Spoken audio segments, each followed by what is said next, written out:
Udah datang semua?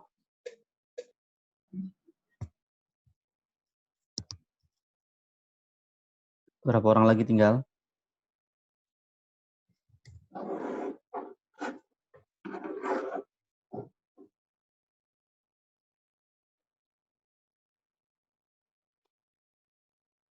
Dengar suara Bapak? Dengar? Dengar. Ya. Dengar, Pak. Baik. Masih 25 orang lagi ya. Baik, Ananda silakan lihatkan videonya ya. Pelajarannya silakan diperlihatkan. Kita absensi sebentar. Mudah-mudahan Ananda sudah siap sedia semua. Amin.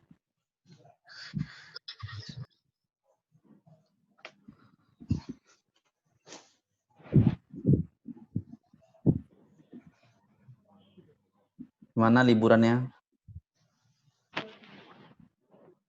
Biasa aja, Pak. Sudah. Sebagai siswa atau sebagai guru? Siswa. Nah, itu ya, kalau itu sebagai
Baik, Ananda semua, kita mulai. Assalamualaikum warahmatullahi wabarakatuh. Waalaikumsalam warahmatullahi wabarakatuh. Alhamdulillahi an'amana alaina bi ni'matil imani wal islam wallazi anzala sakinata fi qulubil mu'min liyazdadu imanan ma'a imanihim. Asyhadu an la ilaha illallah wahdahu la syarika lahu wa asyhadu anna Muhammadan abduhu wa rasuluhu la nabiyya ba'da. Alhamdulillah Nanda semua. Hari ini kita dapat bertemu setelah 2 minggu kita tidak melaksanakan pembelajaran via daring. Dan hari ini kita temukan karena penjadwalan libur ya, libur akhir tahun. Hanya 2 pertemuan kita lewati. Dan bagaimana kabar Anda semua? Sehat semua ya? Mudah-mudahan selalu dilindungi Allah Tabaraka wa Ta'ala. Amin. Bagaimana hari ini magang, ya. Magang hari ini? Tidak. Kapan magangnya? Belum, Pak. Belum, Pak. Oh ya. Mulai 1 Februari, Pak. Ya, baik. Nggak masalah. Berarti masih penjadwalan, karena di surat edaran tanggal 25 Januari perkuliahan kita telah selesai. Tanggal 2 Februari itu kita melaksanakan ujian semester ya. Berarti kalau perhitungan jadwal kita tinggal 3 kali pertemuan lagi. Kalau 3 kali pertemuan lagi, berarti semua presentasi yang kita jadwalkan itu harus kita kebut dalam 3 pertemuan ini. Dan insya Allah mudah-mudahan semua diberikan kemudahan dalam menyelesaikan tugas-tugas yang diberikan ya. Baik, sebelum memulai ini, kita baca basmalah terlebih dahulu. Bismillahirrahmanirrahim. Bismillahirrahmanirrahim. Kita coba menyapa dulu teman-teman. Insya Allah ini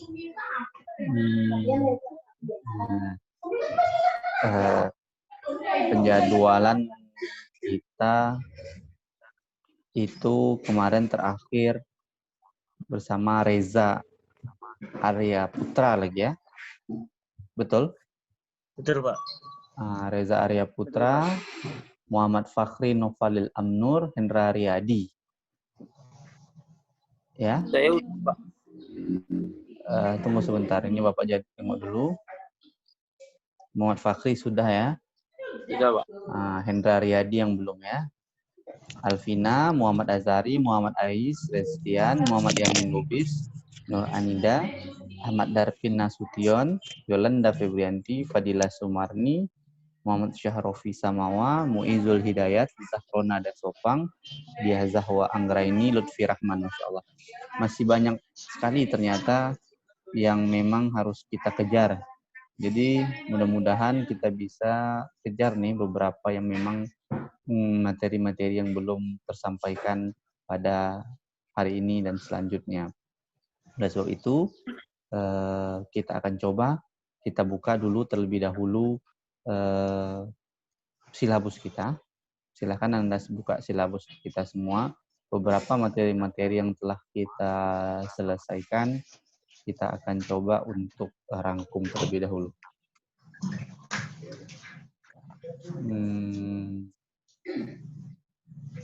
Ini dalam silabus ini, hal terakhir kemarin, pemateri terakhir kita itu tentang mengenai hukum syarak dari aspek kitab ya. Kemudian selanjutnya tadi setelah UTS kita berlanjut di pertemuan yang ke-9 yaitu karinah dan perannya dalam penetapan hukum syarak. Ini oleh Muhammad Reza ini.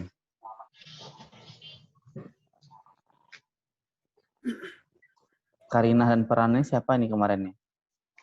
Agung enggak, Pak? Agung. Agung ya. Agung udah Agung. Ini kemarin materi Agung. Oh ya, kemarin materi Agung sudah ya. Materi Agung sudah. Berarti pertemuan yang ke-10 kita lagi ya. Nasah, nasikh dan mansukh dan ijtihad taklid dan tarjih di antara beberapa dalil dan konsep maqasidus syariah dan kaidah doror, kaidah maslahat. Ya. Ini kita akan coba dari pertemuan 10 sampai pertemuan yang ke-15 coba kita akan selesaikan terlebih dahulu. Untuk pertemuan yang ke-10, nasakh, nasikh dan mansukh ini dalam data Bapak ini Reza Arya Saputra. Ya? Iya, Pak. Mana Reza Arya? Ini, Pak. Ini, Pak. Oke. Reza Arya Saputra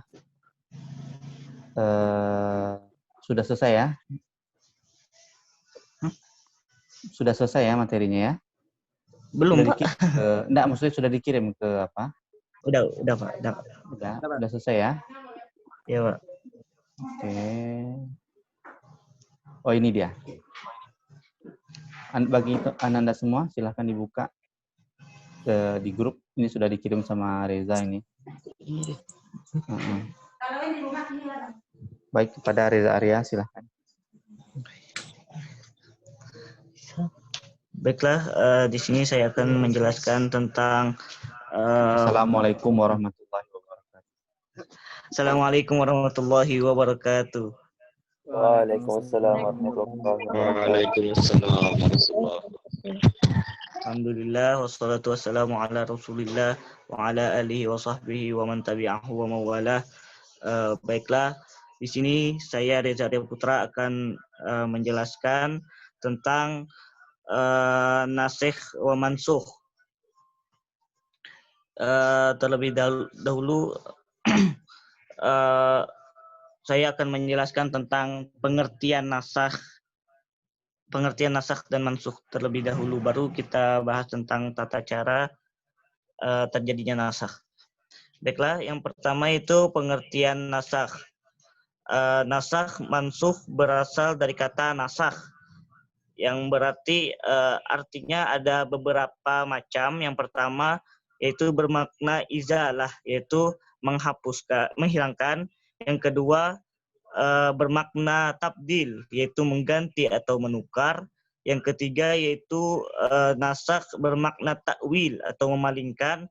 Yang keempat yaitu nasakh bermakna menukilkan dari suatu tempat yang lain.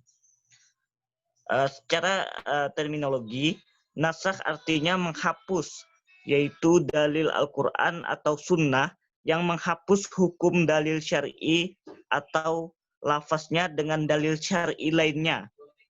Pada hakikatnya, yang menasakh atau yang menghapus yaitu Allah Azza wa Jalla.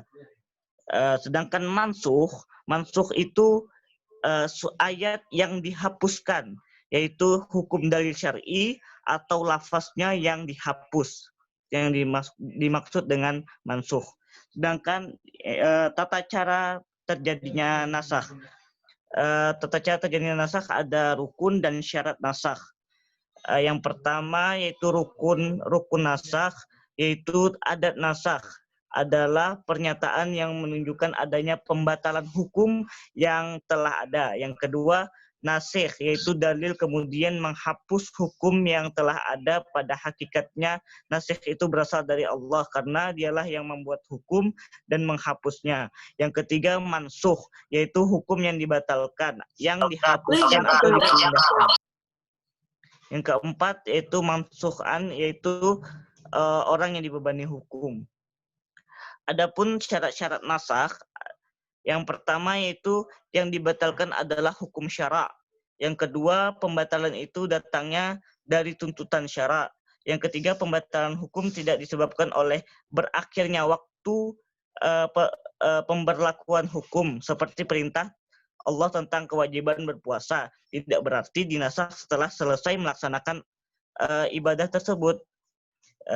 Yang keempat yaitu hal yang dinasakh itu tidak menyangkut wilayah akidah. Di bidang akidah tidak pernah terkena nasakh. Yang kedua, dan tidak ada juga yang kelima yaitu tidak ada juga penasakhan di bidang etika moral utama, seperti berbakti kepada orang tua, menghormati guru, menghormati nabi. Yang keenam yaitu dalil yang dinasakh adalah dalil-dalil yang berkaitan dengan hukum. Yang ketujuh yaitu dalil yang tampak berlawanan dan tidak mungkin dipertemukan, namun jika masih dapat dipertemukan maka tidak terjadi nasakh. Yang ke-8 yaitu dalil yang harus dihapus datang terlebih dahulu dan dalil yang menghapus datang lebih belakangan. Namun jika ayat tersebut datang beriringan maka tidak disebut dengan nasakh. Yang selanjutnya yang C yaitu macam-macam nasakh. Nasakh Al-Quran dengan Al-Quran. Ulama sepakat dengan mengatakan bahwa ini diperbolehkan. Umpamanya menurut ayat masa iddah bagi perempuan itu lamanya 1 tahun, ayat yang mansukhnya, lalu dinasakh oleh ayat yang cukup hanya 4 bulan saja, 4 bulan 10 hari saja. Ayat yang mansukh yaitu terdapat dalam Quran surah Al-Baqarah ayat 240. Dan orang-orang yang akan meninggal dunia di antaramu dan meninggalkan istri hendaklah berwasiat untuk istrinya diberikan nafkah hingga setahun lamanya dengan tidak disuruh pindah dari rumahnya. Akan tetapi jika mereka pindah sendiri maka tidak ada dosa bagimu, wali atau waris yang meninggal, membiarkan mereka berbuat ma'ruf terhadap diri mereka dan Allah Maha perkasa lagi Maha bijaksana. Lalu dinasakh oleh ayat pada Quran surah Al-Baqarah ayat 234, yaitu orang-orang yang meninggal dunia di antara kamu dan meninggalkan istri-istri mereka, hendaklah mereka menangguhkan diri atau beriddah 4 bulan 10 hari. Quran surah Al-Baqarah ayat 234. Yang kedua yaitu nasakh sunnah dengan sunnah. Yang dimaksud termasuk golongan ini ada 4 macam. Yang pertama hadis mutawatir atau sunnah mutawatir dinasikh dengan mutawatir pula, yang ahad dinasikh dengan yang ahad pula, yang ahad dinasikh dengan mutawatir, yang mutawatir dinasikh dengan ahad. Contohnya yaitu hadis mutawatir hadis mutawatir dan ahad dinasikh oleh hadis mutawatir. Contohnya contoh hadis ziarah kubur. Kuntu nahaitukum an ziyaratil kubur ala fazuruha. Dulu kata Nabi, aku pernah melarang melakukan ziarah kubur, maka sekarang ziarahilah. Yang kedua yaitu meminum khamar. Apabila dia meminum khamar 4 kali maka bunuhlah. Itu hadis Nabi. Lalu dinasakh oleh hadis Nabi juga, merupakan hadis fi'li, yaitu sesungguhnya bahwa dibawa kepada Rasulullah orang yang minum khamar 4 kali, namun Rasulullah tidak membunuhnya. Ini merupakan hal yang dinasakh gitu. Yang ketiga yaitu nasakh sunnah dengan Al-Quran. Di dalam ini diperbolehkan menurut jumhur. Contohnya pada salat awal salat ke Baitul Maqdis ditetapkan oleh sunnah, sedangkan di dalam Al-Quran tidak terdapat menunjukkan demikian hal itu. Lalu turunlah ayat yang menasakhnya, yaitu qad nara taqalluba wajhika fis sama falanwalliyannaka qiblatan tardaha fawalli wajhaka syatral masjidil haram wa haitsu ma kuntum fawallu wujuhakum syatrah wa innal ladzina utul kitab liya'lamuna annahu haqqun min rabbihim wa ma Allahu bighafilin amma ya'malun. Di sini sesungguhnya kami sering melihat kamu mengadahkan ke langit, maka sesungguhnya kami akan memalingkan kamu ke kiblat yang kamu sukai. Palingkanlah mukamu ke arah Masjidil Haram, dan di mana saja kamu berada, palingkanlah muka kalian ke arahnya. Dan sesungguhnya orang-orang Yahudi dan Nasrani diberikan Alkitab, Taurat dan Injil, mereka mengetahui bahwa berpaling ke Masjidil Haram adalah yang benar dari Tuhannya, dan Allah sekali-kali tidak lengah dari apa yang mereka kerjakan. Quran surah Al-Baqarah ayat 144. Dalam riwayat Bukhari dan Muslim disebutkan bahwa Nabi Shallallahu Alaihi Wasallam menghadap ke Baitul Maqdis di dalam salatnya selama 16 bulan. Kemudian diperintahkan menghadap ke Ka'bah pada bulan Rajab sesudah tergelincir matahari 2 bulan sebelum perang Badar. Pada saat itu Nabi beserta sahabat melaksanakan sholat zuhur pada rakaat kedua di Masjid Bani Salimah. Maka Nabi pun berpindah ke di dalam sholatnya itu menghadap ke Mizrab. Mizrab itu talang air yang di atas Hijr Ismail di Ka'bah itu, dan para sahabat segera mengubah atau berpindah arah kiblat dan meluruskan saf-saf mereka. Maka Masjid Bani Salimah itu dinamakan dengan Masjid Kiblatain, itu masjid 2 kiblat. Yang keenam yaitu Al-Quran dinasakh oleh sunnah. Hal ini ada 2 pendapat. Yang pertama, Al-Quran dinasakh dengan hadis ahad, menurut jumhur ulama ini tidak diperbolehkan. Kenapa? Karena kedudukan Al-Quran lebih tinggi dari sunnah. Jadi tidak mungkin sunnah menghapus yang lebih tinggi dari kedudukannya. Yang kedua, Al-Quran dinasakh dengan hadis mutawatir. Hal ini ada ulama yang memperbolehkannya, diantaranya Imam Malik, Imam Abu Hanifah, Imam Ahmad Ibnu Hanbal. Namun pendapat yang kuat bahwa hadis mutawatir meskipun qat'i tidak bisa menasakh Al-Quran karena beberapa hal.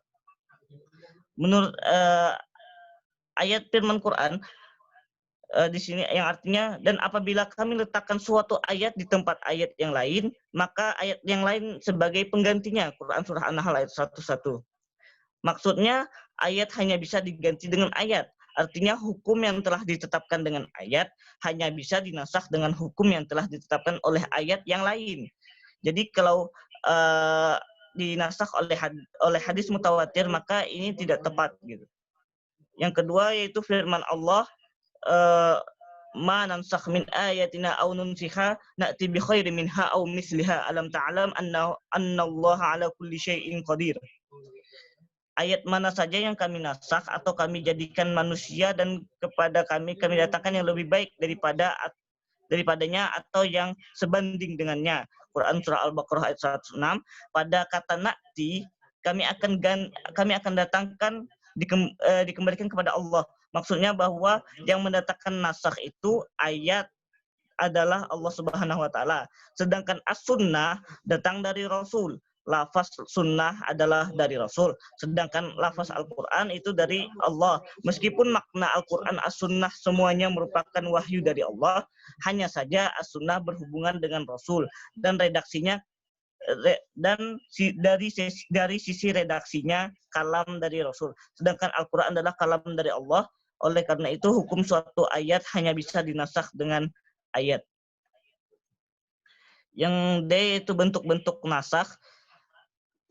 Bentuk-bentuk nasakh ini ada 3 bentuk. Yang pertama, nasakh tilawah atau nas dan hukumnya sekaligus.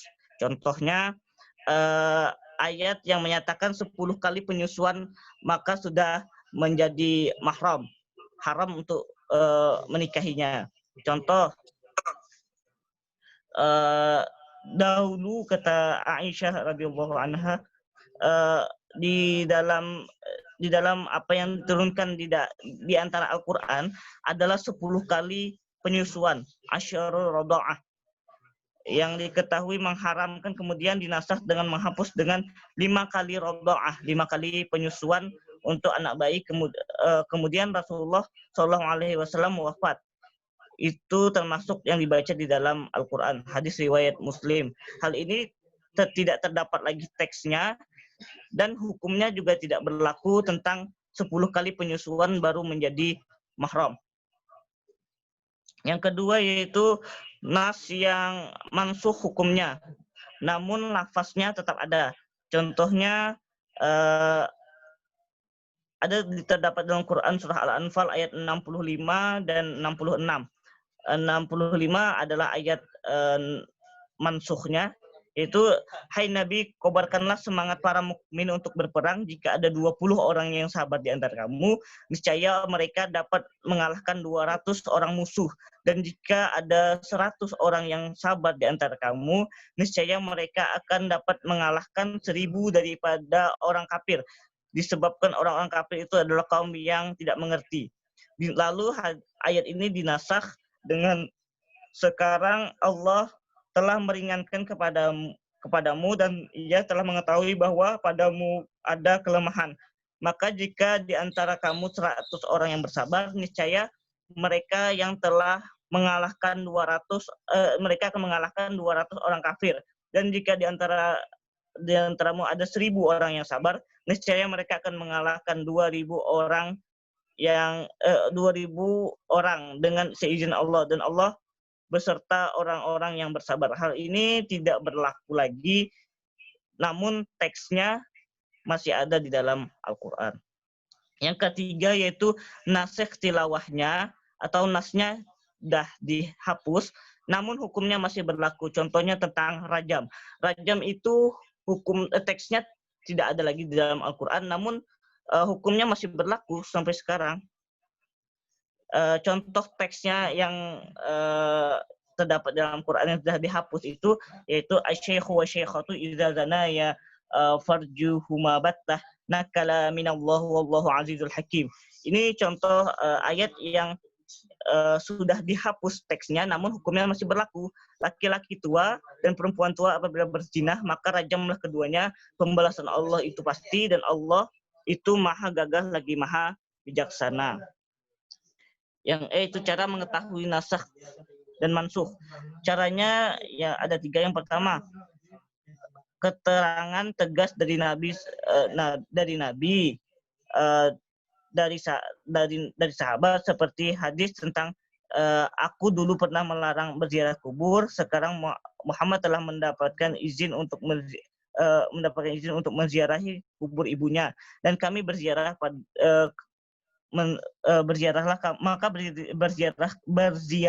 kamu ke kubur. Sesungguhnya ziarah kubur itu mengingatkan pada hari akhir. Hadis riwayat Muslim, Abu Daud dan Tirmizi. Yang kedua, kesepakatan umat tentang ketentuan bahwa ayat ini nasakh dan ayat itu mansukh.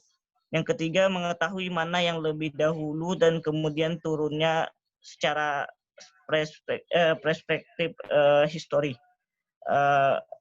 Nasakh tidak dapat ditetapkan berdasarkan ijtihad, pendapat mufassir atau keadaan dalil yang secara lahir tanpa kontradiktif atau terlambatnya keislaman seseorang dari 2 perawi. Ketiga, persyaratan tersebut merupakan faktor yang sangat menentukan adanya nasakh dan mansukh dalam Al-Quran. Jadi berdasarkan penjelasan di atas dapat dipahami bahwa nasakh mansukh hanya terjadi dalam lapangan hukum dan tidak termasuk penghapusan bersifat asal atau pokok. Wallahu taala a'lam. Sekian, terima kasih. Wassalamualaikum warahmatullahi wabarakatuh. Waalaikumsalam warahmatullahi wabarakatuh. Baik, jazakallahu khairan jaza buat Reza Arya Saputra ya, tadi telah menjelaskan tentang nasakh mansukh yang luar biasa tadi penjelasannya. Dari contoh-contoh ini memang ada beberapa juga nanti yang perlu kita diskusikan, insya Allah. Baik, selanjutnya ini kepada Hendra Riyadi. Hendra Riyadi ada? Hendra Riyadi, kita kumpulkan dulu secara kolektif dulu ya. Hendra Riyadi hadir? Kemana Hendra Ivan? Hidupkan mikrofonnya Hendra. Hendra, mikrofonnya hidupkan. Lupa mikrofonnya. Mana Hendra nih? Oh ini kamu. Hadir, Pak. Ya. Oke, kamu udah tugas kamu udah dikumpul ya? Ada, Pak. Ada, Pak. Oke, Bapak cek dulu ya.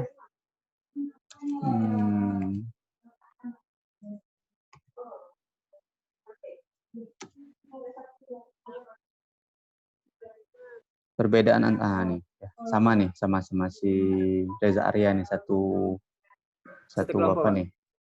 Baik, silakan dimulai. Assalamualaikum warahmatullahi wabarakatuh. Waalaikumsalam warahmatullahi wabarakatuh. Saya akan menyambung dari pembicaraan dari pembahasan Reza Arya yang tadinya membicarakan tentang pengertian. Di sini saya akan membicarakan tentang perbedaan antara nasikh dan taksis.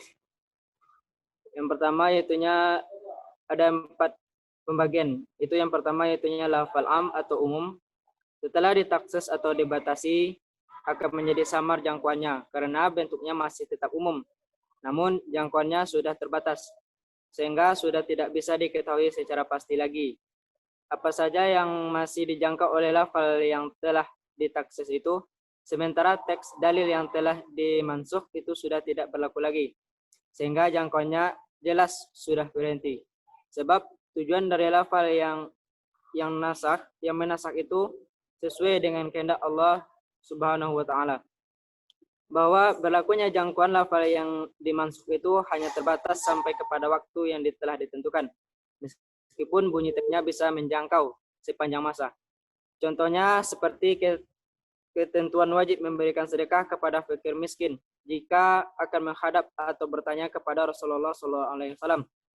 Sebagaimana dalam ayat 12 surah Al-Mujadalah yang artinya, hai orang-orang yang beriman, apabila kamu mengadakan pembicaraan khusus dengan Rasul, hendaklah kalian mengeluarkan sedekah kepada fakir miskin sebelum pembicaraan itu. Yang demikian itu adalah lebih baik bagimu dan lebih bersih jika kamu tiada memperoleh yang akan disedekahkan. Maka sesungguhnya Allah adalah Maha Pengampun lagi Maha Penyayang. Setelah situasi berubah, karena banyak sahabat yang sebetulnya perlu bertanya kepada beliau. Tetapi karena tidak mempunyai dana untuk bersedekah, lalu tidak jadi menghadap atau bertanya. Lalu turunlah ayat 13 surah Al-Mujadalah yang menghapuskan kewajiban bersedekah tersebut dan diganti dengan ketentuan baru, yaitu boleh saja menghadap atau bertanya kepada beliau walau belum atau tidak bersedekah lebih dahulu. Yang artinya, apakah kalian takut menjadi miskin karena kalian memberikan sedekah sebelum pembicaraan dengan Rasul? Maka jika kalian tidak memperbuatnya dan Allah memberi tobat kepadamu, maka dirikanlah sholat, tunaikanlah zakat, dan taatlah kepada Allah dan Rasulnya. Dan Allah Maha mengetahui apa yang kalian kerjakan. Jadi ketentuan ayat 12 surah Al-Mujadalah itu sudah tidak berlaku lagi setelah datangnya ketentuan baru dari ayat 13 surah Al-Mujadalah yang menghapuskan ketentuannya. Yang kedua, ketentuan hukum yang dikecualikan dengan taksis sudah sejak semula memang tidak dikehendaki sama sekali. Sedangkan ketentuan hukum yang dihapuskan dengan nasakh mulanya dikehendaki dan diberlakukan untuk beberapa saat lamanya. Tetapi setelah ada perubahan situasi dan kondisi yang terjadi, maka ketentuan hukum tersebut dihapuskan dan tidak diberlakukan lagi. Yang ketiga, nasakh itu membatalkan kehujjahan hukum yang dimansukh, sedangkan taksis tidak membatalkan, melainkan hanya membatasi jangkauannya saja. Sedang ketentuan hukumnya tetap berlaku bagi yang tidak dikecualikan dengan pembatasan tersebut. Yang keempat, yaitu nasakh itu tidak bisa menjadi kecuali dalam Al-Quran dan Sunnah. Sedangkan taksis bisa saja terjadi dalam Al-Quran dan Sunnah ataupun dalam hukum lain di luar Al-Quran dan Sunnah. Al-Zarqani menambahkan penjelasan mengenai pembedaan nasakh dengan taksis, yaitu dalil yang menasakh harus datang secara terpisah dan kemudian dari dalil terdahulu. Sementara dalil yang mentaksis dari dalil umum dapat datang secara terdahulu bersamaan dan kemudian bahkan ada sebagian kelompok ulama berpendapat bahwa dalil yang mentaksis harus datang secara berbarengan. Kalau tidak, maka hal itu bukan taksis, melainkan dalil yang menasakh kepada lafal umum. Bahkan Al-Amidi mengemukakan perbedaan nasakh dengan taksis menjadi 10 bagian. Meskipun di antara keterangannya juga memiliki kesepahaman dengan ulama yang lain. Sebagaimana dikutip oleh Dr. Nur Mustafa Said Al-Khin, di antara penjelasannya yang tidak disebutkan di atas antara lain, yang pertama bahwa nasakh juga berlaku antara syariat dengan syariat sebelumnya, sedangkan taksis tidak demikian. Yang kedua, bahwa kelompok Mu'tazilah menambahkan bahwa taksis lebih umum dari nasakh, sehingga dapat dikatakan bahwa setiap nasakh adalah taksis, tetapi tidak setiap taksis itu adalah nasakh. Baiklah, cukup sekian dari saya. Terima kasih. Assalamualaikum warahmatullahi wabarakatuh. Baik, waalaikumsalam warahmatullahi wabarakatuh. Baik, jazakallah khairan jaza ini pada dua pemberi persentase kita, pada Reza Arya Putra dan Hendra Aryadi. Ini kita bahas pertama tentang nasikh dan mansukh terlebih dahulu. Ini metode nasikh dan mansukh ini dalam pembahasan ini telah disampaikan tadi oleh para pembicara kita, yakni banyak sekali pengertian-pengertian yang menjelaskan tentang makna dari nasakh dan mansukh ini. Tetapi dalam pemahamannya secara istilah, nasakh ini artinya menghapuskan, yaitu dalil Al-Quran. Maksud di sini bukan menghapuskan, tetapi memberikan penjelasan dari dalil Al-Quran yang telah ada. Dapat kita pahami kenapa metode nasakh dan mansukh ini bisa terjadi. Karena Al-Quran itu turun tidak secara langsung, tetapi Al-Quran turun secara kondisional atau secara berangsur-angsur. Maknanya apa? Maknanya adalah bahwa Al-Quran diturunkan atau wahyu diturunkan ketika kondisi sesuatu itu terjadi dan momen itu terjadi. Oleh sebab itulah ketika pengharaman khamar terjadi karena telah banyaknya mudarat yang terjadi di masalah khamar tersebut. Kemudian ada lagi masa iddah. Turunnya ketika momen terjadinya banyak terjadi perceraian, banyak jadi perpisahan. Kemudian apa lagi? Akhirnya bermuaralah pada metode nasakh dan mansukh. Kaulah seandainya Al-Quran tersebut turun secara keseluruhan, secara langsung, berarti Al-Quran itu tidak melihat momentum dari sebuah peristiwa yang terjadi. Maka dari itu, nasakh mansukh ini terjadi karena adanya situasional yang terjadi pada masa itu. Berarti dalil tersebut bukan berarti dihilangkan, tetapi metode nasakh dan mansukh ini merupakan metode untuk menguatkan antara dalil satu dengan dalil yang lainnya. Itu yang dapat kita pahami dan kita pelajari. Kemudian sebenarnya metode nasakh dan mansukh ini ada beberapa dalam makalah tadi, dalam presentasi yang disampaikan oleh kedua pembicara tadi, beliau tidak menyebutkan konsep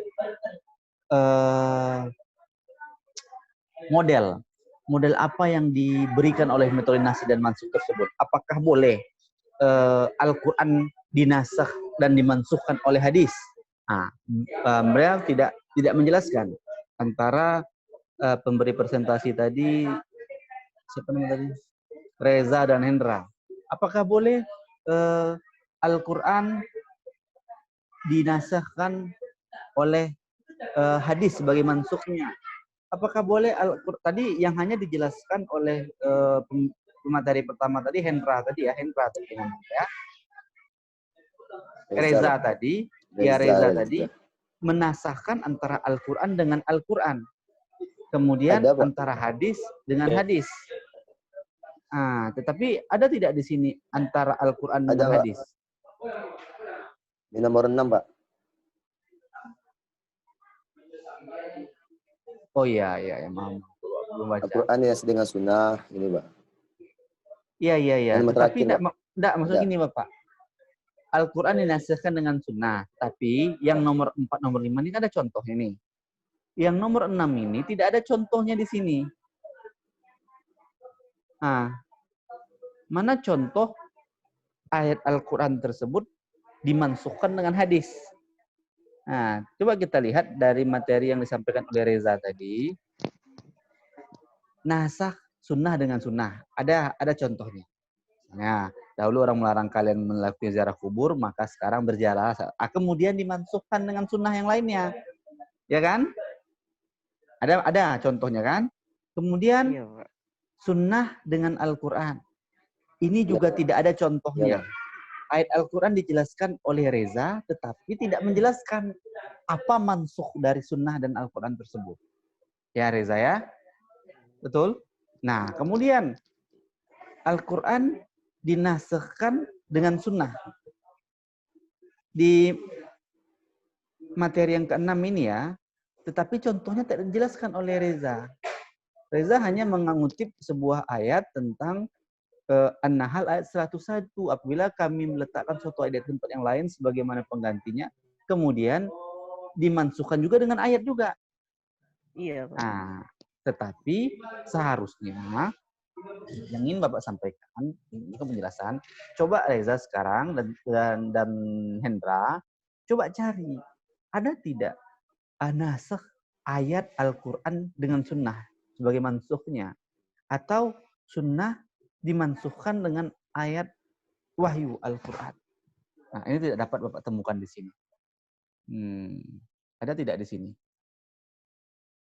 Tidak ada kan?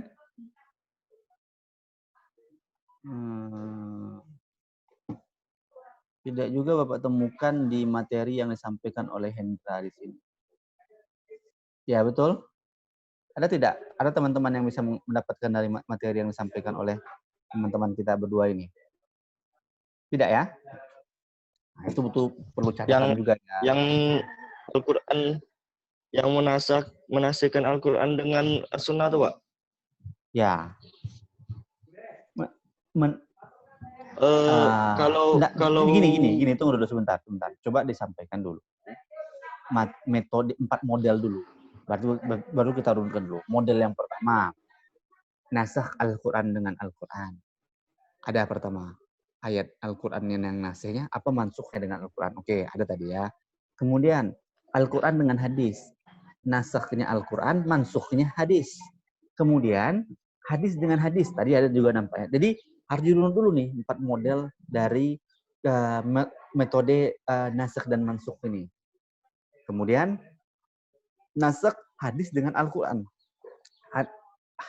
Nasakhnya hadis, mansukhnya Al-Quran. Ya? Ya? Oke, ini sebagai masukan dulu. Nanti bisa kita bahas bersama-sama. Kemudian dalam materi ini, dalam pembahasan ini, Bapak tidak temukan ulama-ulama yang memperbolehkan metode nasakh dan mansukh. Dan ulama-ulama yang menolak nasakh dan mansukh. Ya Hendra ya, Reza ya. Apa para ulama yang menerima metode nasakh dan mansukh tersebut? Dan ada pula ulama yang menolak nasakh dan mansukh tersebut. Sebutkan. Dan kenapa alasan mereka menerima dan menolak nasakh dan mansukh tersebut? Ya. Nah, karena ini memang menjadi pembahasan dari pengambilan dalil atau istinbat hukum nanti dalam kaidah ushul fikih.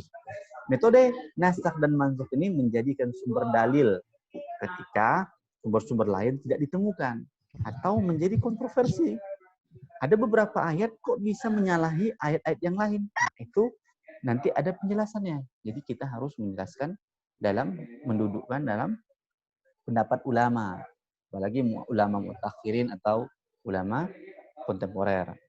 Baik, ini yang mau catatan-catatan yang akan Bapak sampaikan terlebih dahulu kepada Hendra dan Reza sebagai pemberi materi kita dalam metode nasakh dan mansukh.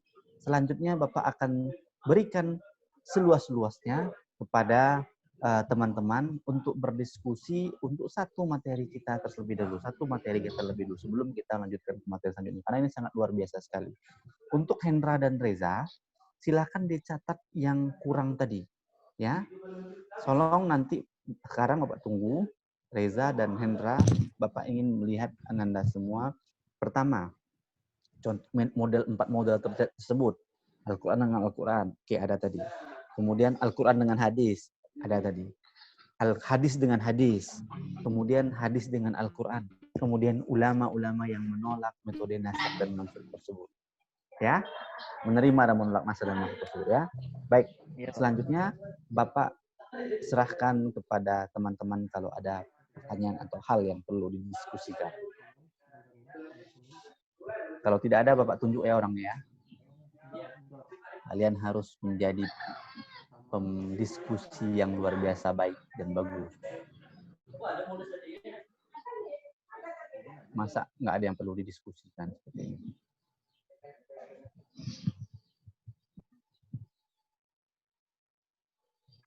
Ayo, kepada Alvina. Silahkan berdiskusi. Pak. Ya, siapa? Pak. Siapa? Alvina tapi Pak. Ya, coba Alvina. Silakan. Tadi dalam materinya Reza tentang nasakh menghapuskan dalil Al-Quran dengan Al-Quran kan, Sat? Jadi kan ayat yang pertama dinasahkan dengan ayat yang berikutnya. Jadi posisi ayat yang pertama dimansukhkan dengan ayat yang berikutnya. Ya. Jadi kedudukan ayat pertama tuh kayak mana jadinya, Pak? Tanya sama Reza. Kedudukan ayat Ya, pertama kayak itu bagaimana artinya? Apakah tidak berlaku atau berlaku gitu ya? Ya, sama siapa nih? Sama keduanya ya. Keduanya berarti. Oke, siap. Alvina. Oke, tadi siapa yang bertanya tadi?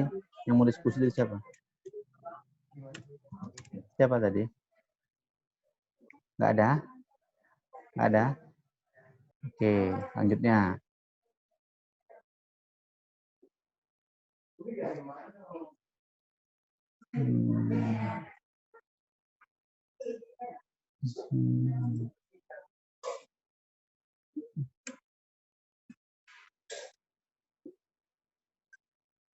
Selanjutnya Lutfi hadir. Lutfi. Nah, silakan Lutfi. Buka wajahnya Lutfi. Silakan Lutfi. Udah mandi kamu Lutfi? Hah? Udah mandi kamu? Belum, Pak. Ayo silakan. Sini saya Silakan, bertanya, kenapa menasahkan itu bisa terjadi dan kenapa tidak sejak terdahulu atau sejak awal Al-Quran itu ada tanpa dinasahkan lagi? Baik, Lutfi Agizal, Lutfi Rahman ya. Rahman, Pak.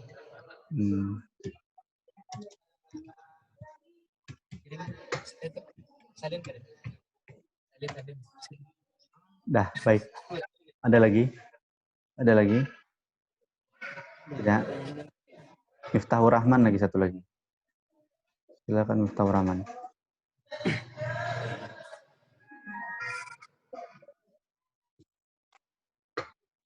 Suaranya ya. Kenapa pada taksis bisa dilakukan dengan dalil nakli dan dalil akli? Dan kenapa pula di nasib tuh tidak bisa untuk dalil akli, hanya bisa di dalil nakli saja, Pak?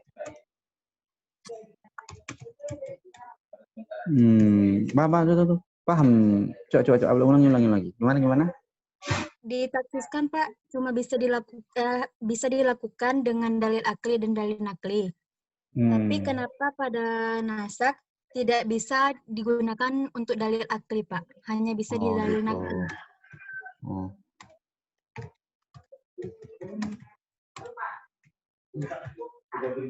Oke.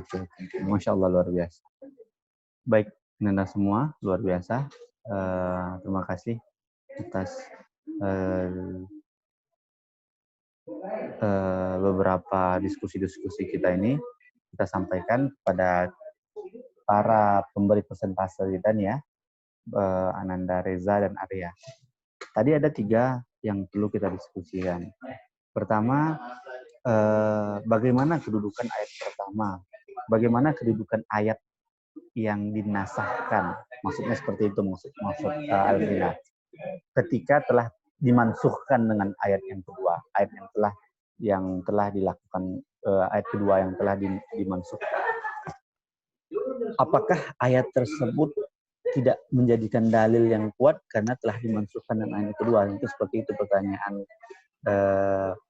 oleh Alvina. Kemudian pertanyaan oleh Lutfi Rahman itu kenapa kasus nasakh dan mansukh ini baru terjadi pada hari ini ya, pada kondisi saat ini.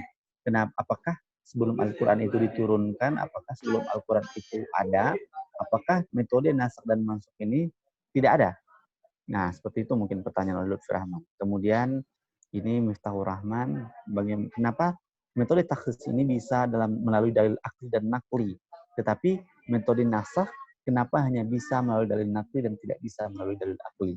Baik, ini ada 2 persentase yang mau Bapak sampaikan. Silakan siapa yang mau menyampaikan terlebih dahulu. Apakah itu Reza? Apakah itu Arya? Reza dan Hendra. Siapa yang mau menyampaikan terlebih dahulu? Boleh minta waktu dulu sebentar, Pak? Silakan minta waktu. Baik. Sementara ini konsep. Yang mana Arya mana? Reza mana? Reza mana? Apa? Astagfirullah. Hendra. Oh. Hendra mana? Hendra bagaimana Hendra? Belum itu Pak, belum paham kali tentang ini Pak, telah lagi cari dulu Pak. Padahal 2 minggu kita libur nih, belum kamu kuasai lagi. Ya, sama ini susah nguasainya Pak. Ya. Nah, benar seperti ini Ananda semua yang mau kita silahkan nanti menyampaikan terlebih dahulu. Tadi Ananda semua para pemberi presentasi ini sangat luar biasa. Cuma yang harus kita dudukkan terlebih dahulu, apakah itu ada polemik yang terjadi antara metode naskah dan mansukh. Metode naskah dan mansukh ini banyak terjadi polemik, apalagi ulama-ulama kontemporer juga memberikan kontroversi ya, menerima dan menolak. Beberapa ulama menerima dan beberapa ulama juga menolak. Dan posisi-posisi tersebut nanti jatuh kepada penyalahan kaidah ya. Penyalahan kaidah maksudnya adalah akhirnya wahyu yang diturunkan oleh Allah Tabaraka wa Ta'ala tersebut tidak mutlak atau berubah-ubah. Nah, ini yang harus kita dudukkan terlebih dahulu, apakah seperti itu nanti. Contohnya, turunnya ayat yang menjelaskan tentang kaidah hal ini, kemudian dimansuhkan atau diganti dengan ayat yang diturunkan dari ayat yang lainnya. Itu juga menjadi pertanyaan dan pembahasan kita. Kemudian, pertanyaan yang kedua juga berarti metode naskah dan mansukh ini saling menyalahi aturan kalau seperti itu. Katanya. Tetapi yang mau kita pahami adalah ini jelas tidak benar. Dalam kaidah ini sendiri, metode naskah dan mansukh adalah saling menguatkan antara ayat satu dengan ayat yang lainnya. Tidak benar metode tersebut menyalahi salah satu dan dengan yang lainnya. Berbeda dengan metode naskah dan mansukh hadis. Hadis tersebut beberapa tingkatan ada. Hadis ahad, hadis mutawatir, hadis mu'allaq, hadis maudhu, hadis munqati', itu saling berbeda tingkatan-tingkatannya. Itu bisa saling menguatkan argumen. Tetapi kalau sudah sampai kepada Al-Quran, apakah dalam konteks rasional kita, apakah betul Al-Quran ini saling menyalahkan? Itu yang harus kita pahami. Maka dari itu, Ananda semua harus paham dalam kaidah ini semua. Baik, untuk Hendra dan Reza sudah ada. Hendra dan Reza sudah ada. Mana Hendra dan Reza? Hendra, bagaimana? Reza, bagaimana? Baik Pak, Silakan. saya akan mencoba menjawab pertanyaan dari siapa? Alpina ya tadi itu yang kedudukan ayat pertama tadi ya Pak. Silakan. Ini. Silakan. Oh boleh diulang soalnya lagi. Coba Alpina. Soal yang tadi, kedudukan ayat pertama setelah dimansuhkan itu apakah masih berlaku atau masih dianggap atau enggak? Oh, baiklah. Di sini saya akan menjawab, yaitu kedudukan ayat yang mansukh itu dia termasuk ke dalam golongan ayat yang teksnya masih ada, namun hukumnya tidak berlaku lagi. Jadi yang contohnya yang tadi ya, yang masa iddah tadi, itu ayat yang pertama dia tetap dibaca di dalam Al-Quran, tetap bernilai pahala, cuman hukumnya tidak diberlakukan lagi. Yang berlaku itu yang 4 bulan 10 hari. Itu yang berlaku. Cuman sama juga tentang contoh la taqrabus shalah wa antum sukara. Janganlah kamu sholat ketika kamu sedang mabuk. Di sini kan kalau kita pikir jam sekarang kan belum jam 12 nih, berarti jam sekarang ini boleh mabuk gitu. Sampai jam 12 nanti kan sadar kan. Jadi ayat itu kan sudah tidak berlaku, tak mungkin dipakai. Jadi dia tetap menjadi ayat, lalu dimansuh dengan innamal khamru wal maisir wal ansab wal azlam rijsun min amali syaitan fajtanibuh, itu dinasah dengan ayat itu. Lalu ayat, apakah ayat tadi masih berkedudukan sebagai ayat? Iya, sebagai ayat, cuman hukumnya tidak berlaku lagi. Begitu jawabannya. Allah taala alam. Oke. Ada tambahan? Hendra? Hah? Hendra? Ada tambahan, Hendra? Sebenarnya gini, bagus jawaban dari Arya tadi ya. Tetapi mau kita dudukkan terlebih dahulu. Jawaban yang betul. Dia tidak menjadi sumber hukum lagi. Tetapi Al-Quran ini hampir 80% itu bercerita tentang sejarah, tentang sirah. Berarti ketika bercerita dengan sejarah dan sirah, berarti Al-Quran menjadi iktibar, menjadi pembelajaran. Ada ayat-ayat yang menjelaskan tentang hukum, ada ayat-ayat yang menjelaskan tentang sejarah. Ketika ayat tersebut saling memberikan nasakh dan mansukh, maka ayat yang telah dimansukhkanlah yang menjadi sumber hukum. Ketika ayat yang telah dinasakhkan tersebut tetap menjadi dalil, tetap menjadi sumber bacaan, tetapi tidak menjadi sumber hukum. Nah, tetapi yang harus kita pahami adalah jangan sampai nas tersebut yang mansukh hukumnya, lafaznya harus tetap ada. Nah, itu yang disebut dengan mansukh, hukum nasakh dan mansukh. Ada lagi hal-hal kemudian secara dalil lagi. Dalam surah Al-Anfal ayat 65. Itu ada yang ayat yang menjelaskan atau menunjukkan kewajibannya bersabar ya, dan dalam berperang. Tapi ada kalanya umat Islam diperintahkan untuk berperang. Nah, jadi jangan membenturkan ayat satu dengan ayat yang lainnya. Itu yang menjadi pembahasan kita. Kemudian dari sunnah lagi, dari hadis lagi. Ada beberapa hadis yang membolehkan pada waktu kondisional kejadian tersebut. Contohnya yang sekarang terjadi yaitu nikah mut'ah. Nikah mut'ah diperbolehkan.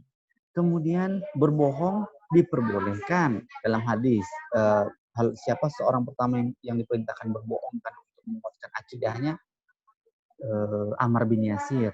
Diperbolehkan, tapi kondisional pada waktu itu. Apakah hal tersebut tetap menjadikan sumber hukum? Tidak. Nikah mut'ah tidak bisa dijadikan sumber hukum. Karena kondisional dan situasional yang diperbolehkannya nikah mut'ah terjadi pada waktu itu. Dapat dipahami? Nah, bagaimana nanti akhirnya dalil yang dinasahkan tersebut? Dalil yang dinasahkan tersebut tetap bisa menjadi lafaz bacaan dan sumber ibar.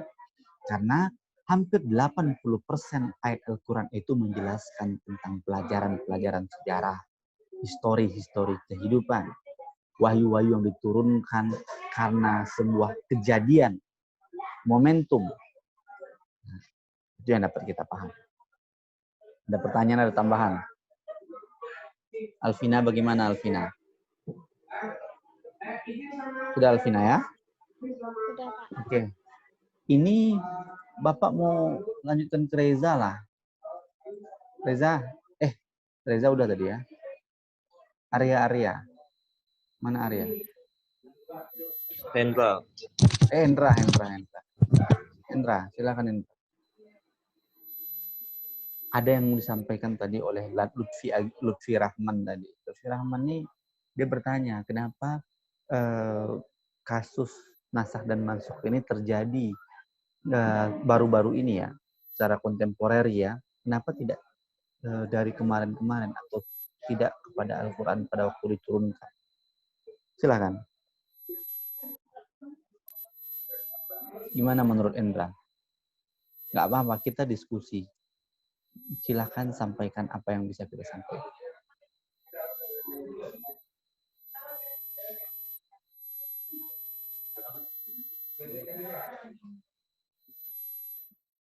Silakan. Suaranya mana nih, Hendra?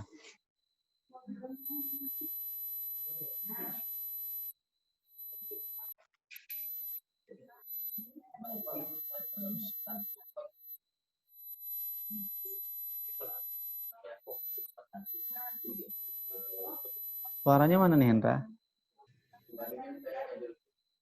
Bagaimana, Hendra? Kenapa? Bisa, Hendra? Nah, coba. Silakan sampaikan.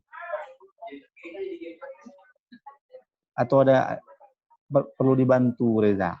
Kamu bisa mau membantu Hendra? Iya. Coba. Apa boleh diulang tadi pertanyaannya, Lutfi Rahman? Lutfi, silakan diulang, Lutfi. Cek. Coba tuh. Lutfi, silakan diulang, Lutfi. Pertanyaan kamu. Iya. Pertanyaannya, kenapa nasa itu bisa terjadi? Kenapa tidak sejak terdahulu atau sejak awal Al-Quran itu turun tanpa dinasahkan lagi? Begini ya, Al-Quran itu kan hak prerogatifnya Allah gitu kan, hak privasinya Allah. Kenapa Allah menjadikan, kan Al-Quran ini yang kita tahu dia turunnya secara berangsur-angsur gitu, tidak turun tok buku langsung turun, tidak gitu. Jadi dia berangsur-angsur. Dia proses turunnya Al-Quran ini kan juga sebagai jawaban dari umat juga kan, dari sebagai kisah-kisah umat terdahulu juga. Jadi kenapa bisa terjadi nasakh? Karena ya tadi karena untuk apa tadi, kemaslahatan umat, ada kemaslahatan yang tidak sesuai. Kalau seandainya ditetapkan dari awal gitu, pas tidak tepat gitu kemaslahatannya, lalu mau bagaimana gitu. Jadi Allah itu maha bijaksana, dia tahu, oh gini gitu akan terjadi gini. Cuman ada hal-hal yang apa ya,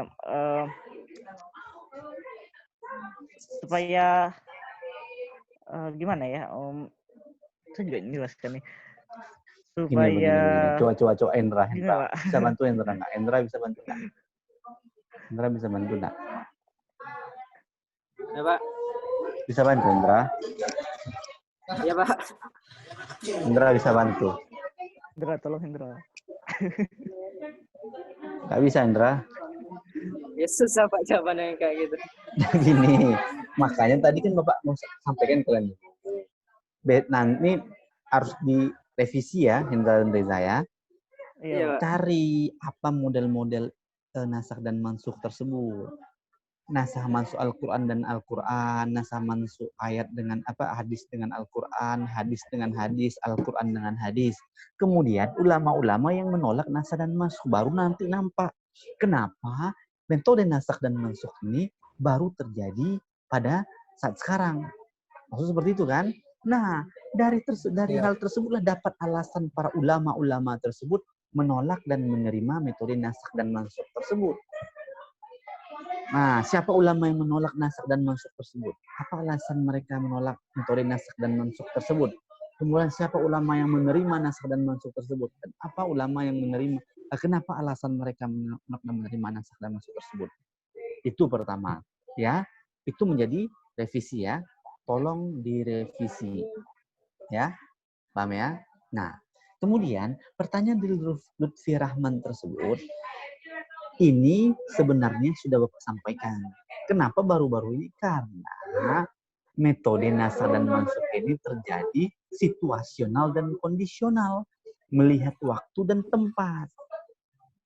Kasuistis yang terjadi pada saat sekarang ini itu yang menjelaskan tentang metode nasakh dan mansukh. Di zaman Rasulullah tentu tidak pakai sumber nasakh dan mansukh.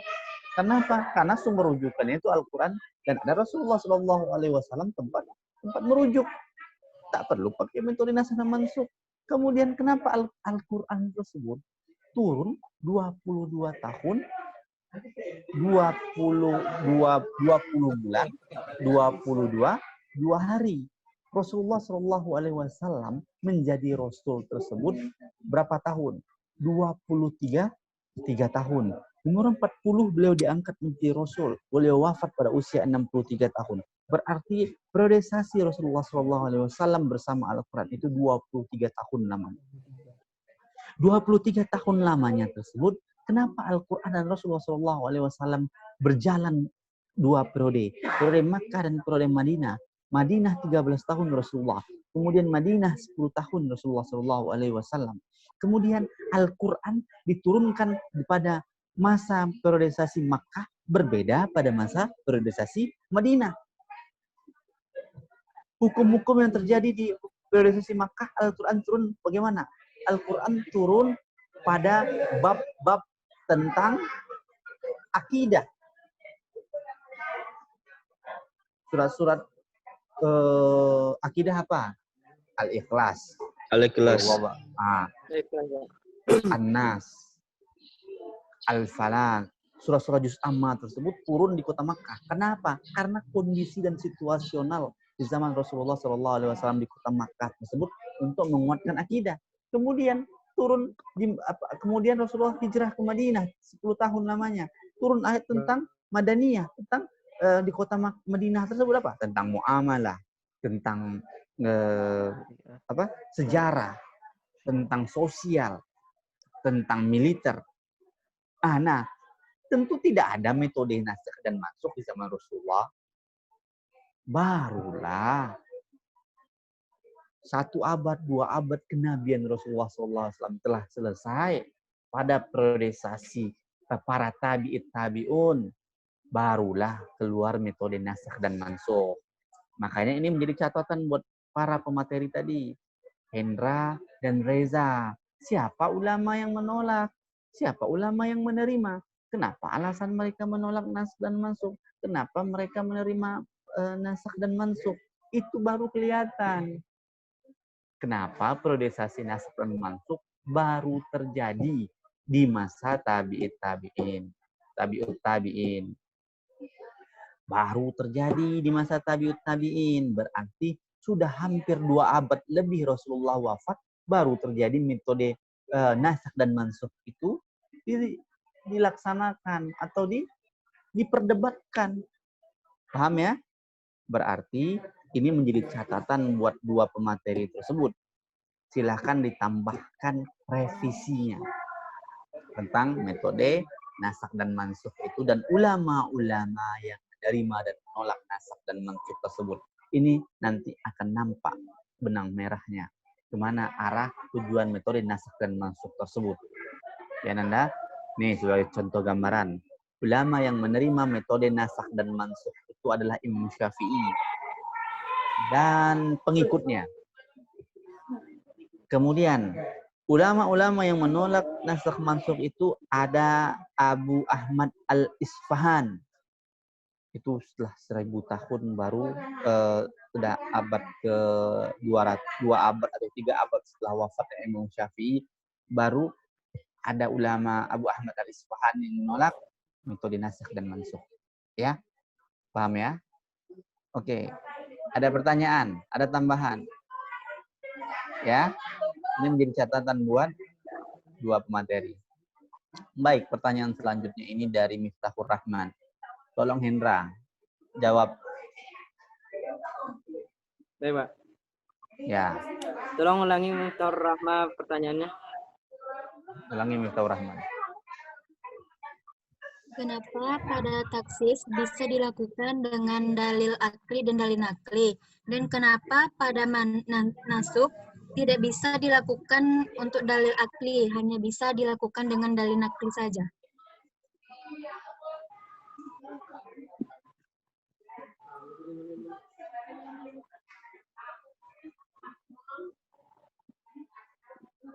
Yang mansuknya tidak bisa dinasikkan dengan nakli dan nakli gitu ya?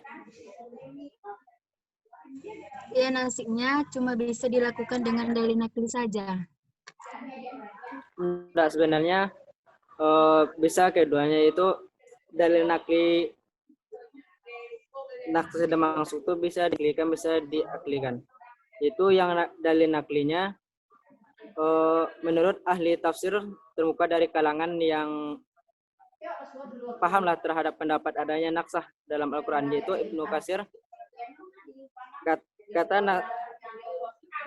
Kata naksah yang termaktub dalam surah Al-Baqarah ayat 106 bermakna tabdil, yaitu mengubah dan menghapus. Jadi bisa dinaklikan, bisa diaklikan. Yang aklinya itu naksah itu secara rasionalnya dapat dibenarkan oleh akal manusia. Naksah itu tidak terlarang. Akal tidak menganggap mustahil adanya naksah. Bisa terjadi menurut akal, sebab naskah itu didasarkan dari kebijaksanaan Allah Subhanahu wa taala yang mengetahui permasalahan hambanya, sehingga Allah menyuruh manusia melakukan sesuatu pada waktu tertentu, kemudian melarang melakukan perbuatan tersebut di waktu lain karena adanya mudaratnya. Jadi bisa dinasahkan dengan akli, bisa dinasahkan juga dengan akli gitu. Begitu. Nah, ini menjadi pertanyaan juga Bapak. Sumber rujukan sebenarnya penanda semua yang untuk Hendra dan Reza ya. Bapak tengok sumber rujukan ini, makanya akhirnya timbulkan pertanyaan dari Mikael Rahman. Kan cuma sumber rujukan itu cuma kalau dari presentasi ini cuma apa nih dari internet Al-Manhaj. Itu jadi pertanyaan oleh audien kan, apakah betul konsep dalil nakli dan akli tersebut ada diterima tidak diterima? Padahal dalam kaidahnya hampir semua jumhur ulama itu menerima ada keberadaan secara dalil nakli dan dalil akli, tidak ada penolakan di sana, ya. Nah, untuk Miftahur Rahman juga sebenarnya ini perlu revisian dari presentasi yang disampaikan oleh kedua presentasi tersebut. Tidak ada pendapat jumhur ulama semuanya menerima dalil-dalil baik itu dalil nakli ataupun akli, ya. Tidak ada semua penolakan, ya. Adanya am-takhsis ini juga menjadikan sumber hukum. Tidak ada penolakan dari nakli ataupun akli tersebut, ya. Hendra dan Reza ya, tolong direvisi nih Hendra Reza ya. Ya, Nanti timbul pertanyaan baru nih sama teman-teman. Ini revisi, kemudian ini sumber hukum sumber referensinya juga nih jangan satu-satu seperti ini. Hendra juga, Reza juga, ini banyakin lah sedikit. Nah, revisi ya. Ya. Nah, hampir 100% ini bagus. Cuma ini perlu direvisi. Ya. Baik. Yang direvisi tadi ulama-ulama yang ulama-ulama yang mansukh dan menerima. Ulama-ulama yang menerima siapa? Ulama-ulama yang menolak siapa? Apa alasan mereka menerima? Apa alasan mereka menolak? Ya. Iya, Pak. Ya. Cuman yang tadi tidak ada kan, Pak, yang Al-Quran dengan Al-Quran, Sunnah dengan Al-Quran itu model-model nasikh dan mansukh itu harus dijelaskan. Ini dari presentasi yang disampaikan oleh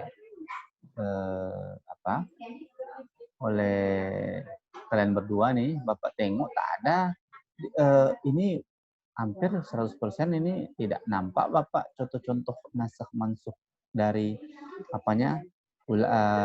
Al-Quran dengan Al-Quran yang mana? Hadis dengan hadis, Al-Quran dengan Al-Quran bukan ada. Hadis dengan hadis mana? Tidak ada hadis dengan hadis ini. Juga Pak tadi lihat di sini. Hadis dengan hadis, oke. Iya, ada di sini ada. Ada hadis dengan hadis di sini. Al-Quran dengan Al-Quran ada. Al-Quran dengan hadis ini tidak nampak nih. Karena kedudukan Al-Quran lebih tinggi, Pak. Jadi tak mungkin hadis menghapus Al-Quran gitu. Iya, maksud Bapak tuh masukin di makalah. Kenapa alasannya? Ada kan itu di situ, Pak? Mana nih? Ada kamu tulis? Ada kan itu tulis, Pak, di situ. Nomor berapa? Tunggu, Pak.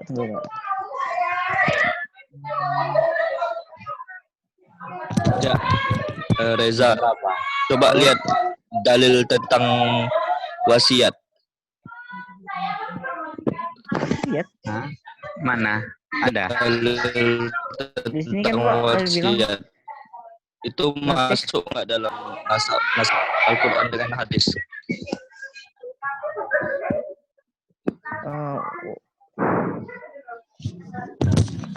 eh, Reza. sampai saat ada, ya, Tambahan ada. Yang Pak. Mas Wasit Ya, tentang ya, yang mana? ya, siap. Coba. Yang mana?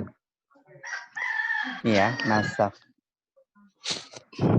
Al-Quran dengan Boleh Al-Quran ada. ngasih Ayo. sedikit Coba. sedikit apa Pak referensi mungkin Pak untuk Boleh. materi Silakan. untuk nasak dan mansuk yang bagian Al-Quran dan hadis itu coba tengok dalil tentang wasiat Za. Itu kalau dibaca dari tafsiran dalil tersebut itu ada nanti Rasulullah hadis Rasulullah yang menjelaskan bahwa tidak ada wasiat bagi ahli waris gitu. Yang pernah saya baca gitu. Kalau misalnya mungkin nanti bisa dicari lagi gitu kan. Kemungkinan Ini ayatnya bisa apa, jadi surah Al-Baqarah. Al-Baqarah 180, Pak. Ya Al-Baqarah 180 tentang wasiat kan Safwan? Iya. Al-Baqarah La wasiat 180. liwarisin tuh, Pak. Iya kan? Ya. Boleh. Itu nanti masukan sama teman-teman semua. Silakan disampaikan oleh para presentase ya tentang tambahan-tambahan dari presentasi dia. Tapi semuanya, insya Allah bagus dari 2 presentasi tersebut. Hampir semua bagus. Cuma perlu ditambahkan beberapa dan perlu direvisi sedikit beberapa yang perlu disampaikan. Baik, kita cukupkan 1 pertemuan dulu ya. Kan ternyata sangat panjang ternyata. Ya. Kita cukupkan 1 pertemuan dulu ya tentang nasakh dan mansukh ya. Insya Allah pertemuan berikutnya kita tinggal 2 kali pertemuan lagi.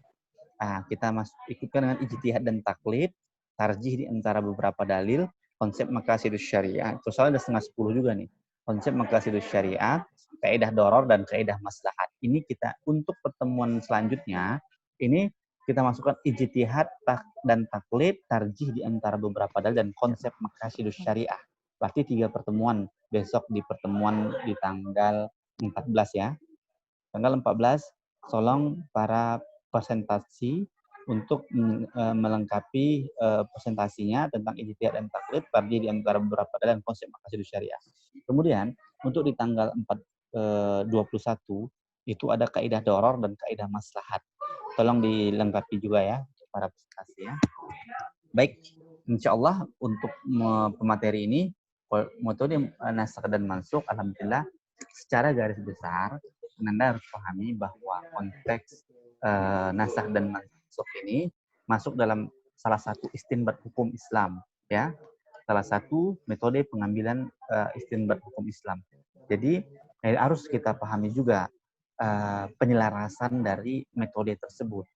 Dan ulama-ulama yang membolehkan, ulama-ulama yang menolak menjadi bahan acuan bagi kita semua untuk memberikan khazanah keilmuan yang lebih dalam lagi tentang metode nasakh dan mansukh ini.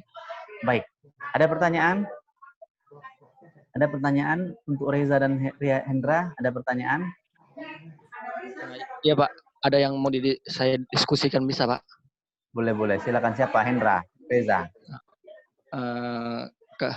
Kedua pihak, Reza dan Hendra lah Pak.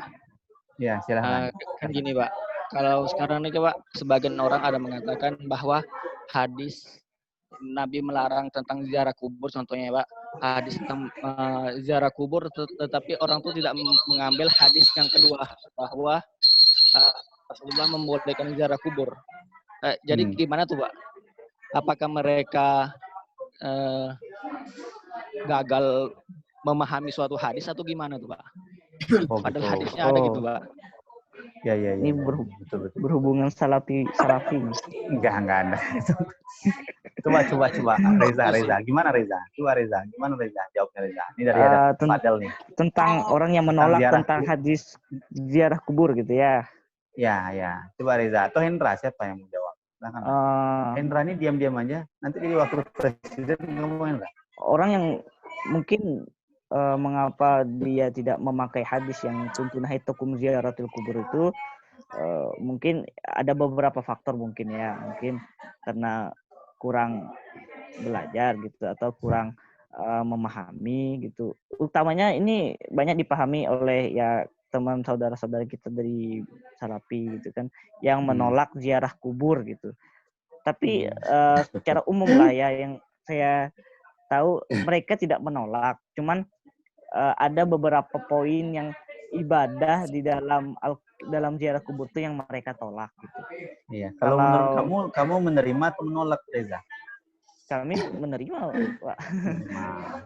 Menerima, Pak. Berarti kamu setuju boleh ziarah kubur ya? Boleh, Pak. Kita nggak masalah, menerima boleh banget. Iya. Namanya mahasiswa nih, silahkan. Nah, Iya. terus lanjutkan. Cuman mungkin ada beberapa yang tidak memahami konsep ziarah kubur gitu kan, kurang membaca, kurang belajar, kurang jadi mereka menolak ziarah kubur. Padahal ziarah kuburnya hadisnya jelas gitu, dia sahih gitu. Jadi mungkin ada beberapa faktor itu yang menyebabkan mereka menolak gitu. Apakah itu pendapat yang orang yang kurang paham, mungkin kata si Reza kurang memahami suatu hadis ataupun bagaimana itu, apakah dia dapat sanksi seperti karena enggak dia kurang paham, mungkin dia dilakukan juga misalnya. Bapak itu berdosa seperti itu tuh. Mana wajah kamu nih, Pan? Ganteng kamu mana? Hadir, nih? Pak. Hadir. Coba. Iya. Hukum ziarah kubur itu apa? Kan hukum ziarah kubur tuh sunnah gitu kan. Sunnah. Jadi selain hadis ziarah kubur lah. Misalnya di firman. Misalnya dia ada suatu kewajiban. Misalnya ada mungkin pendakwah ataupun ulama ataupun ada yang penceramah, dia mungkin memakai suatu hadis ini yang belum dinasihkan.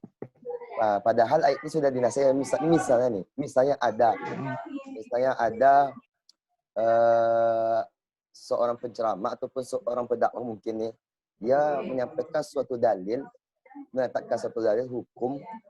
Padahal ayat ini sudah dinasihkan pada ayat mungkin ada ayat lain. Karena dia mengetahui bahwasanya Al-Quran ini ada sumber hukum, dan dia tidak mengetahui pada ayat ini bahwasanya ayat ini dia ternyata punya ternyata ayat ini sudah dinasihkan. Kita sama-sama tahu bahwasanya nasih ini dapat dilakukan karena ada tuntutan dari syarak, ya kan, dari hukum. Namun dia memakai dalil yang ini, padahal dari ayat ini sudah dinasihkan. Apakah itu salah besar atau bagaimana itu? Kalau disalahkan besar mungkin tidak. Cuman kesalahan kecil mungkin perlu diluruskan sedikit. Ya misalnya tentang beberapa hukum yang misalnya sudah dinasah, cuman masih dipakai gitu kan. Itu kalau kesalahannya tidaklah fatal gitu kan. Cuman perlu diluruskan gitu. Maksudnya kalau ada bicara mohon gitu, ini dalilnya sudah mansuh gitu, tidak dipakai lagi gitu. Mungkin bisa gitu, cuman tergantungannya lah. Misalnya kalau la taqrabus shalah wa antum sukara, ini dipakainya gitu kan, mabuk dia dulu kan, sebelum itu. Ini tentu kesalahan yang fatal gitu. Kita tergantung kasusnya apa gitu ya. Jadi mungkin bisa seperti itu. Bagaimana? Dan kemudian bagaimana kita mengetahui ataupun bagaimana cara kita tuh yang orang-orang awam mengetahui ayat itu sudah diapakan, sudah diluruskan sama ayat sudah dijelaskan lagi pada ayat yang lain. Gimana tuh ayatnya? Dan ayat ini kan sebenarnya kan yang sama Bapak yang tadi itu pokoknya bisa jadi iktibar. Iya. Kalau kita orang awam lah ya, kalau orang awam, alangkah baiknya kita menanyakan kepada orang yang lebih tahu gitu. Kalau kita buka Al-Quran ini kan sama aja, nggak ada pengertiannya di sini. Ini ayat ini nasakh, ini nggak ada tulisannya. Jadi nggak mungkin kita baca Al-Quran tok gitu. Jadi kita jika kamu tidak tahu maka bertanyalah kepada orang yang lebih tahu.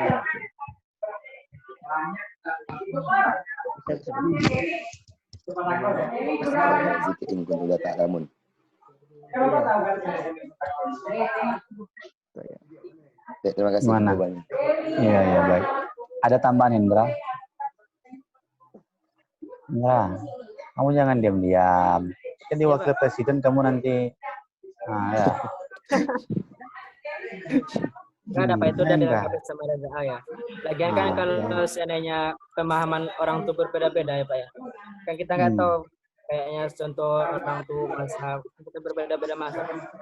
Jadi memang walaupun sudah kita dekatkan ini ayat nasakh atau maksudnya kepada seseorang, kalau dia pemahamannya berbeda dari kita, mesti dia memakai pemahaman dia sendiri.